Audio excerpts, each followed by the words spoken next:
آج شاید پہلے سے کہیں زیادہ عورتوں کو یہ یقین دلایا جا رہا ہے کہ جسم کی خاموشی کسی کمی، خالی پن یا جذباتی ناکامی کی علامت ہے، لیکن اگر حقیقت اس کے بالکل برعکس ہو تو اگر یہ خاموشی دراصل روح کی پہلی سرگوشی ہو تو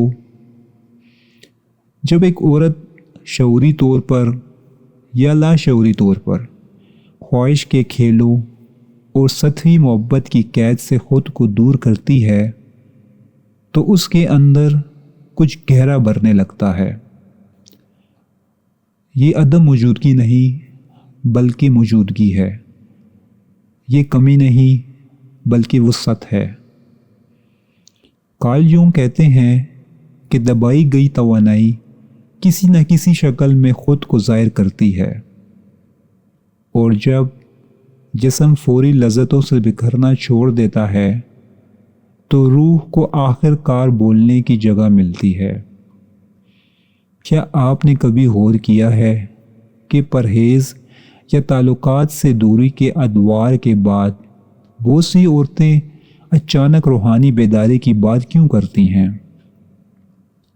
زیادہ حساسیت، زیادہ واضح خواب یا تیز تر وجدان؟ یہ محض اتفاق نہیں، یہ ایک بلاوا ہے۔ جب جسم بیرونی لمس سے محروم ہوتا ہے تو وہ اندر کی طرف متوجہ ہو جاتا ہے، اور وہیں اس بھولی بصری سرزمین میں عورت اپنے وہ حصے دریافت کرتی ہے جنہیں نہ اس نے پہلے کبھی دیکھا تھا اور نہ کسی اور نے۔ کیلیبیسی یہ صرف مجردی کی بات نہیں، ٹرانسمیوٹیشن یہ تبدیلی توانائی کی بات ہے۔ ایسی توانائی جو دوسروں میں وہ چیز تلاش کرنا چھوڑ دیتی ہے جو صرف اپنے اندر ہی پروان چڑھ سکتی ہے۔ ایک ایسا معاشرہ جو مسلسل جنسی توثیق پر قائم ہو اس عورت سے ڈرتا ہے جو پیچھے ہٹ جاتی ہے، کیونکہ وہ ناقابل پیشگوئی بن جاتی ہے، پراسرار، ناقابل رسائی، اور سب سے بڑھ کر اس لیے کہ وہ کھیلوں کے پار دیکھنے لگتی ہے، جذباتی تکرار سے آگے، ان رشتوں کے نقاب کے پیچھے جو آزادی سے زیادہ قید کرتے ہیں۔ یونگ اسے شیڈو یعنی کہ سایہ سے ملاقات کہتے ہیں۔ وہ لمحہ جب عورت منتخب ہونے کی خواہش چھوڑ دیتی ہے اور خود انتخاب کرنا شروع کرتی ہے۔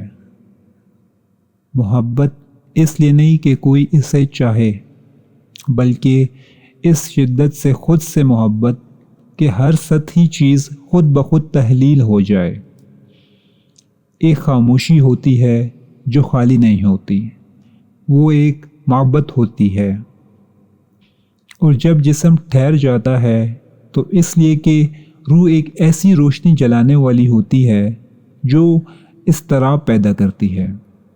وہ عورت جو بغیر جنسی تعلقات یا رشتے کے جیتی ہے اندر سے مردہ نہیں ہوتی، وہ شاید پہلے سے زیادہ زندہ ہوتی ہے۔ جو چیز کمی لگتی ہے وہ دراصل اندرونی موجودگی کی فراوانی ہوتی ہے۔ جو تنہائی محسوس ہوتی ہے وہ ایک ایسی گہرائی رفاقت ہوتی ہے جسے کوئی جذبہ چھو نہیں سکتا۔ اسی وقت وحشی عورت کی اصل فطرت جاگ اٹھتی ہے۔ وہ اپنی پرانی دانائی، سچی فطرت اور اس نسوانیات سے جڑ جاتی ہے جسے کسی کی توجہ یا داد کی ضرورت نہیں ہوتی۔ کیا آپ اسے محسوس کر سکتے ہیں؟ یہ بلاوا ہر ایک کے لیے نہیں، یہ ان کے لیے ہے جو جھوٹی قربت کے لمحوں کے بدلے اپنی اصل قربان کرتے کرتے تھک چکے ہیں، جو جان چکے ہیں کہ وہ جس چیز کی تلاش میں ہیں وہ کسی کے بستر میں نہیں بلکہ خود سے ایک بے رحم مگر سچی ملاقات میں ہے۔ اور اگر آپ یہاں تک پہنچے ہیں تو شاید آپ اس سفر کے قریب ہیں جتنا آپ سمجھتے ہیں۔ ہاں، جسم خاموش ہو جاتا ہے، لیکن یہ کمزوری نہیں، یہ طاقت ہے جو پیچھے ہٹ کر قوت بننے جا رہی ہے، اور جب روح بولنا شروع کرتی ہے تو پھر واپسی ممکن نہیں رہتی، کیونکہ جس عورت نے اپنی روح کی آواز سن لی ہو وہ کبھی بھی عام محبت کی مدھم آواز پر قناعت نہیں کرتی۔ شکریہ۔